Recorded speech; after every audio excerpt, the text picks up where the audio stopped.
I bawled my eyes out. I cried myself silly because I couldn't do it. So there was that acknowledgement that I couldn't hold a knife properly. Typically, my wife came home, who otherwise known as Google, because she knows everything. She turned around, she said, you've been crying. What's the matter? We already know a little bit about what stroke information is doing, but you only have so much resource. So let's say that you had access to more resource. What kind of a difference that maybe you're not able to do now could you make out there in terms of the way that stroke information could help people? It's really to raise that awareness and let people know that there is that help out there from people who've been there, and my sort of tagline for the charity is we care because we've been there. And there's no better saying than that, because we have got that lived experience. Hello and welcome to Confessions of a Successful Leader, hosted by me, Andrew Tallants, the self-coaching expert. In each episode of the show, we hear the insightful confessions of a successful leader who wants to inspire others to live their professional and personal dreams.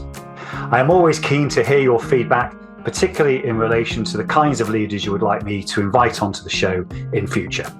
But for now, sit back, relax, and enjoy the rich insights from our special guest.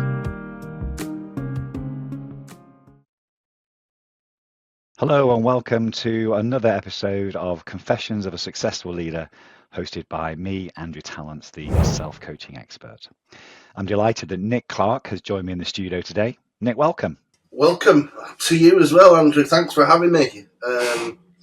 If people want to know who I am, believe it or not, I'm an ex-footballer, but didn't quite make the grade.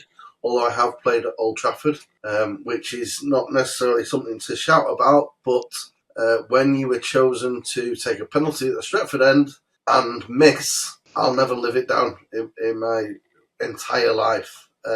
But in September 2012, my life changed forever, in the respect that I was in a stressful job, and it was a weekend.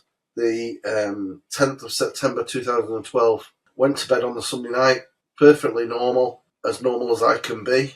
And then I woke up at 5:30, ready to go to work on the Monday morning, and collapsed in the bathroom. And it transpired that after the paramedics were called and they arrived on scene, they alluded to the fact that I was having a stroke. And I was like, what? Although I couldn't really say anything, in my mind, I was thinking subconsciously, I'm like, I'm 42, I'm not, shouldn't be having a stroke. And obviously it's only with the later things that I've been doing that you can have a stroke at any age. Even unborn babies can have strokes. So that really what led me to start Stroke Information. And my initial outset of Stroke Information was a close friend of mine who basically heard about my story, and he just said, look, Nick, he said, I put you some web space aside. I've actually registered a domain that's available for you. It's called Stroke Information. Why don't you do a blog or something like that? And I was like,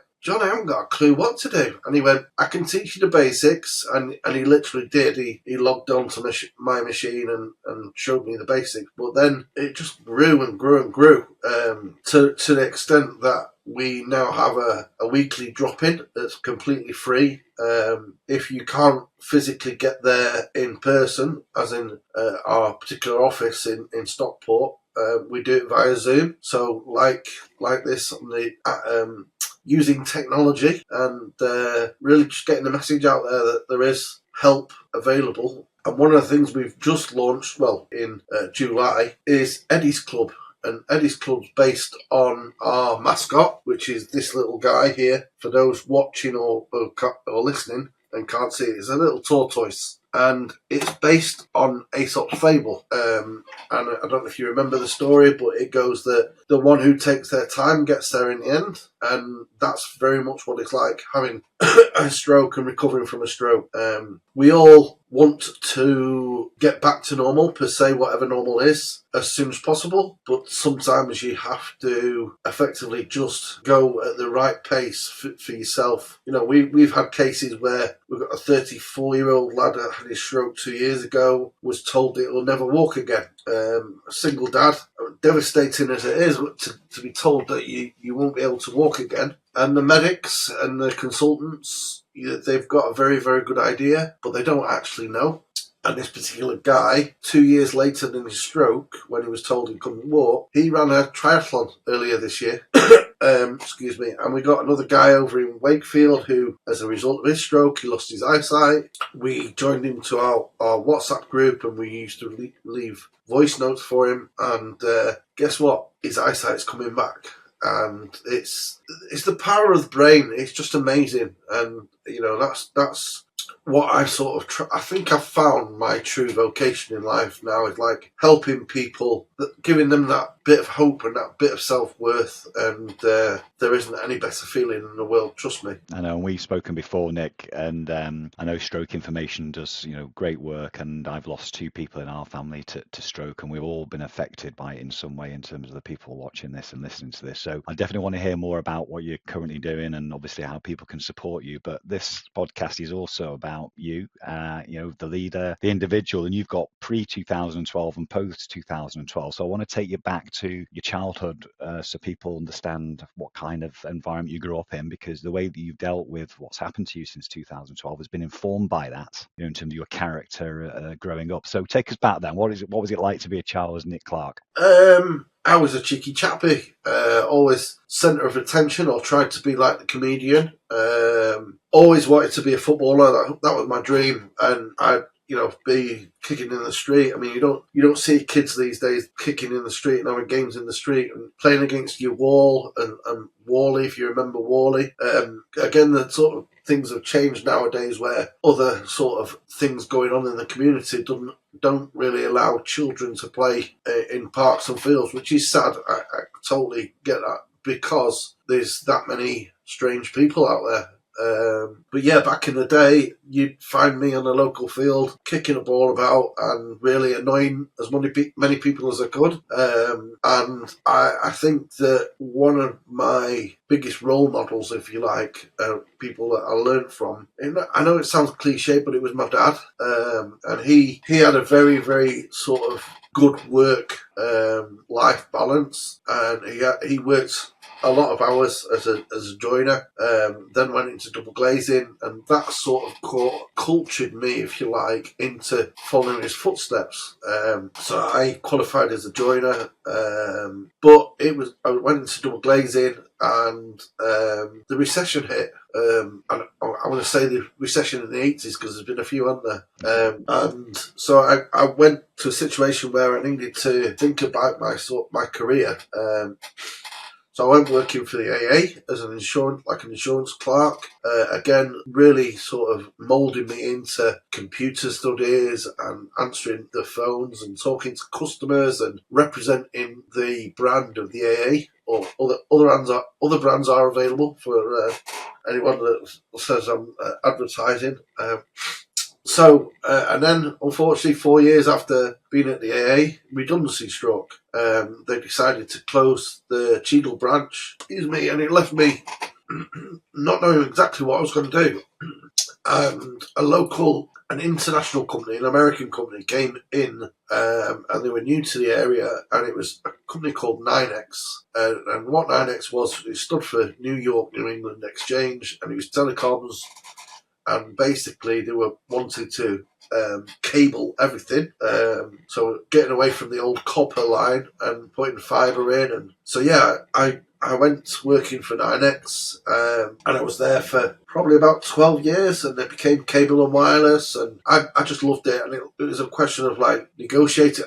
I was a sort of chief negotiator of trying to dig the land up of private land or people's streets, and you know, convince them of the many, many benefits from satellite TV and the internet. I mean, when you think about where we are now to where, yeah, I mean, I remember a salesman actually getting a holiday to go to Barbados as a reward for him selling a 2 megabit line. Now he'd probably get a drink bought in from the machine. I mean, the time has just come on, and we, it's like society in respect. You just want things done straight away. And sometimes you just have to take your foot off the pedal and just, it is what it is. One of the big things that I've learned, and I'd like to sort of plug this, is the 4 A's. When something like a stroke happens, you are very in denial for the first 3-6 months. So we came up with the idea of the 4 A's. The first A being awareness. So letting your family and friends and colleagues know that you've had a stroke. You need to have some sort of time out, and you need to be spoken to with a bit more dignity and care. And true compassion, really, at that as well, just to make people what it's like to suddenly have one thing and you can't do it the next day. I'm going off at tangent slightly, but as well as the 4 A's, there's a very, very important 3-letter word. And, you might not be able to walk, or I can't talk. That 3-letter word is yet, and it's literally that. You can't yet, or you're unable to yet, but, with the right sort of mentality, rehabilitation, then there is always the chance that it could happen. So we've got the first A as awareness. Then second A is acknowledge. So you acknowledge that it's happened, because sometimes you think, well, it's not happened to me. I've not been able to. I've lost my right hand side completely. I can't sort of accept it and acknowledge it. But that leads me on to the third A, which is acceptance. And as soon as you accept that it has happened, you can't undo it. So you might as well say, well, it's happened. I've just got to get on with it. And you do get some stroke survivors who, like you said previously, woe is me. I feel really down and depressed about not being able to do certain things. But I think the fourth and final A will change that mindset, and that is by taking action. And that action it can be anything. It can be having a positive mindset, or having, a situation where I'll give you a brief example. I remember when my stroke first happened, and I came home from hospital after 4 weeks. You're the latest kid on the block. Everyone wants to come and see you. They want to see what a stroke. I hate the word, and I don't particularly like using it, but it's a misconception again. The stroke victim looks like. I'm sorry, but I'm not a victim. A victim is somebody who suffers a crime. I didn't suffer a crime. I had a stroke. I had a massive bleed on the left-hand side of my brain, which was a huge shock to the family, because I didn't even know I had a brain. But you sort of accept it, and then I feel as though you can take the action and you can start to move forward. As I say before, you can't do it, so you just got to get on with it, and the best you can. Nick, can I ask you there? I think it's really important to get your view on this as well, because and then we'll come on to stroke information, because obviously what you're there for is to encourage and help people through those 4 A's, because it just doesn't happen for people. So for you personally, just talk about that personal journey around those 4 A's, and how you cope with that, and what support either was or wasn't there for you as you were going through it. The first sort of element of awareness for me was, I was just about to allude to, that people want to come and see you. And, they want to call and make sure you're okay. And what I found in the initial stages was that tiredness kicks in. And it's not normal tiredness that you and I might feel, when we've had a busy day or whatever. But it's proper fatigue. And it was actually my mum that actually said, like, your Auntie Pam wants to come and see you, and my other aunties want to come and see you. There's a neighbour that we used to live, and she said, just think about you and concentrate on you. So think of a time that makes it convenient for you, and all other time is completely off the radar. So we put very early stage, we put a sort of rule in place that people could come and visit me between the hours of 12 and 2, and that was it. If it was after 2, forget it, because I'd be sleeping, or before, again, be sleeping. And the best part of recovery for your brain is sleep, believe it or not. So one of the first things, like, obviously we'll raise the awareness, let's tell my relatives and I can be seen, and I'm still normal, but please just come between the hours of 12 and 2. And then one of these sort of awareness and acknowledgement is, I remember distinctly watching daytime TV, because obviously I wasn't working, and I hate to admit it, but it was the Jeremy Kyle show. There are other television programs out there, and it was the usual depressing situation where some bloke's having an affair with his sister's wife's husband and all sorts. But I was sat there and I'm thinking, I'm hungry. Oh yeah, I'll fancy some cheese on toast. I can hobble into the kitchen, I can put the bread in the toaster, and I can sort the cheese out. So I did all the bread in the toaster, put it under the grill, and I went to cut the cheese. And could I cut the cheese? No. What I did, it ended up like a very, very thin layer of lemon curd. And I'll be completely honest with you, Andrew, I bawled my eyes out. I cried myself silly because I couldn't do it. So there was that acknowledgement that I couldn't hold a knife properly. Typically, my wife came home, who otherwise known as Google, because she knows everything. She turned around, she said, you've been crying, what's the matter? And I just said, and I won't even go into sort of the acting, but I went, I couldn't. And she said, what's up? I said, I couldn't cut the cheese. And she just looked at me and she went, you daft sausage. I said, what? She said, why didn't you use the grater? And I'm like, I didn't even think about the grater. But that was a very, very early lesson of saying, look at what you want to achieve, and there'll be a way of getting there. Where, and I think that's with a lot of stroke survivors, is just a question of you have to do things a little bit differently, and it might be not done in the same sort of time frame that you want, but like Steady Eddie, you will get there in the end. So I think that's really important, not to give up, keep trying, no matter what. Going back to sort of leadership, and a career, it's just keep trying. Whatever you're doing, just keep trying, because you never know. One day you might just crack it. Absolutely. And if you think about what's your life has been like since 2012, and having to find these different ways of doing the things that you want to do, what was it from your past, you think, in terms of your personal character, or even those latent hidden sort of talents that we have as people that have seen you through the last 12 years? I think it's just been a very, very good upbringing from my family, from my parents. We've always been a relatively relaxed family, in respect that, if it happens, it happens. If it doesn't happen, it doesn't happen. If we can go on holiday this year, then we'll go on holiday. But incidentally, I've not had a holiday as such since my stroke. Just mainly because there's more important things than holidays or driving a nice car. I mean, when my stroke happened, believe it or not, I was driving a Mercedes CLK at the time, and I loved it. I absolutely loved my car. It was so good that it was one of those type of cars where you'd get in the driver's seat, the seatbelt would extend and just come and it effectively just drove itself. And that to me was a bit of heartbreak when I had to get rid of the car, because my confidence had gone, and a very nice car just sitting on the drive, it was just like, and you've also got to take into consideration of cutting your cloth. Bearing in mind that I was on a very good salary when my stroke happened, and then all of a sudden I was cast aside because the owner of the business didn't understand strokes and understand the impact it could have, and does have. And effectively, he restructured the business, which ultimately meant he managed me out of the business. Don't regret it at all. I would have liked to have done things a little bit differently, but if the truth be known, I was never ever going to go back, because I was never, as a result of my stroke and finding out what caused it, ultimately it looked like it was stress, which a lot of things got unnoticed and unrecognised, that stress is a major factor.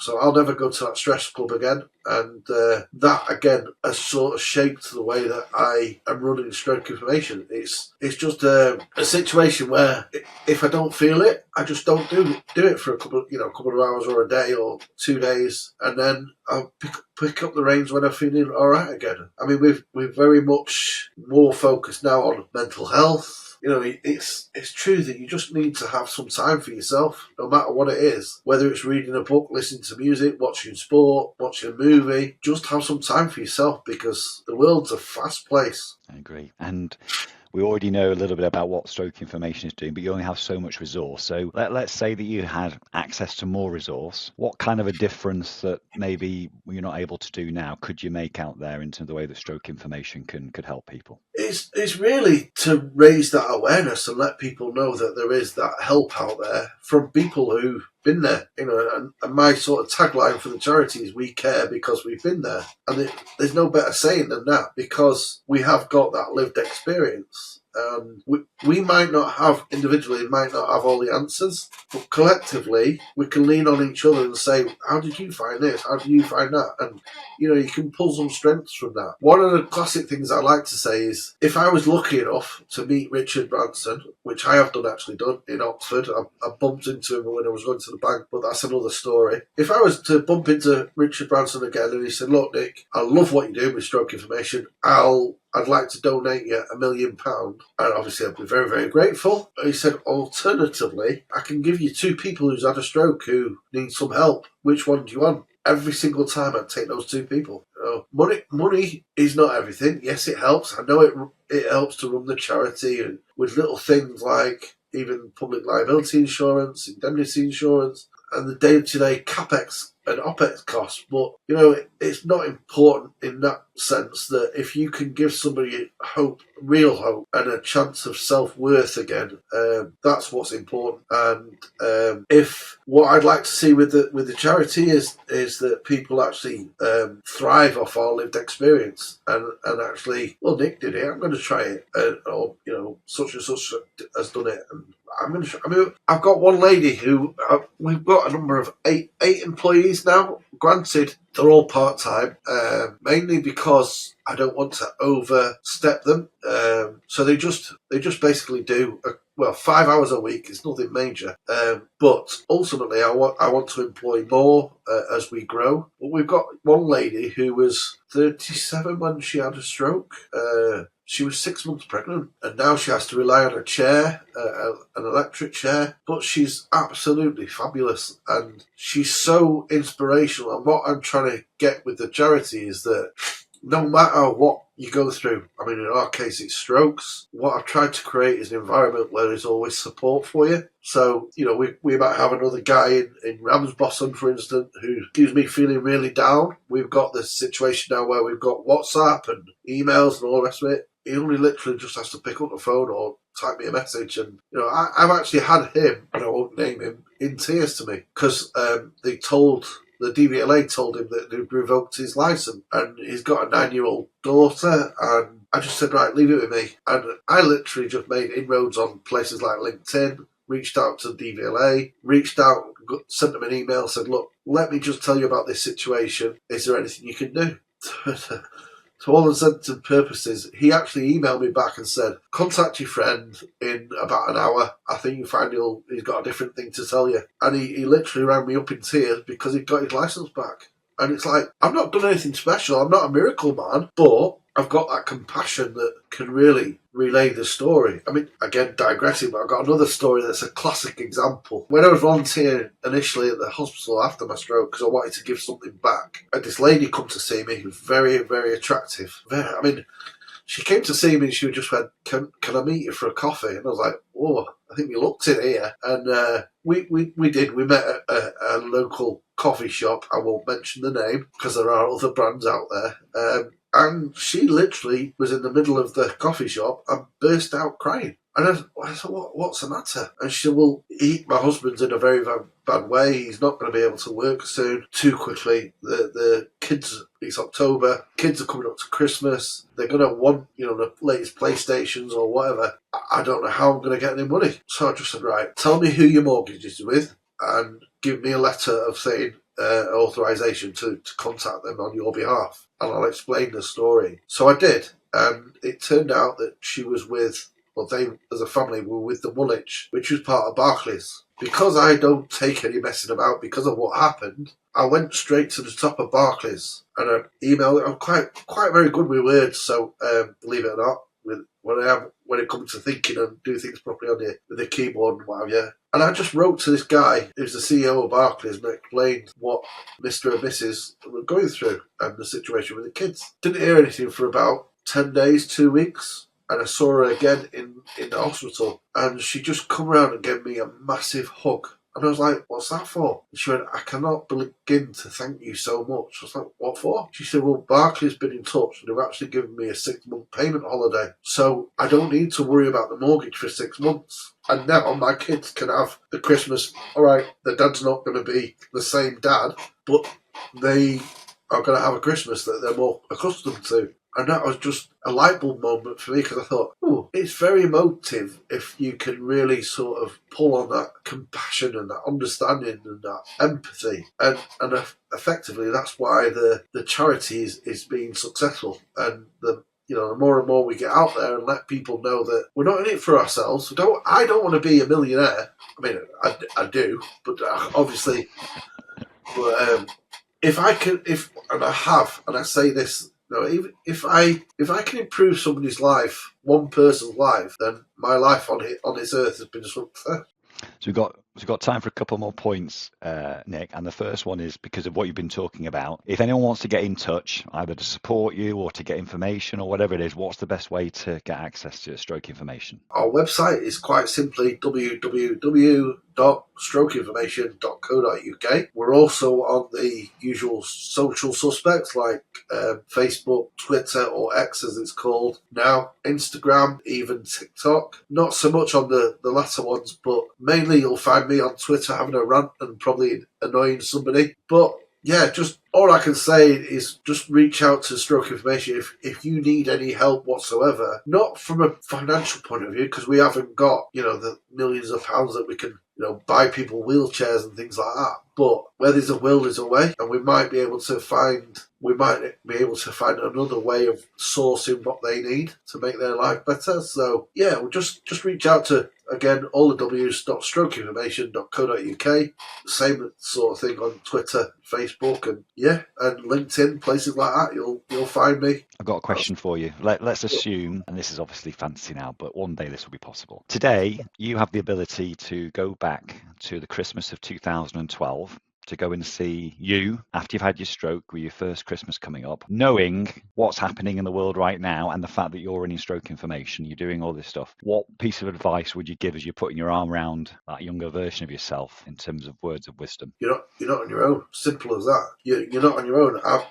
I mean, what I tend to do within the WhatsApp group that we've got, where people are having whatever issues they're having, just literally say, look, I'm here. I'm like you said, put their arm around them and say, you're not on your own, no matter what you go. I mean, I've lost people that I love to suicide, taking their own lives. And I think, especially with the mental health sort of stigma, just to reach out and let somebody know that there is help out there, even if it's simple, something as simple as just being an ear to listen to them moan or, rant, not necessarily finding a solution for them, but to let them know that they're there, and let you know that you're there, should I say. And recently, I mean, I've just been told of a story, if I very quickly can share it with you. It was about a bus driver in New York, and you might have heard this before. And everyone on the bus was getting extremely sort of agitated and frustrated because the traffic was absolutely manic, as you would expect in America and New York. And the bus driver just turned around and just stopped the bus completely, and he just turned around and said, look, he said, I appreciate all your things and frustrations, or your days at work have been hard, blah, blah, blah. He said, all I've got to do is drive this bus. So I want to do a deal with you. When you get off the bus at your bus stop, I'm going to hold out my hand.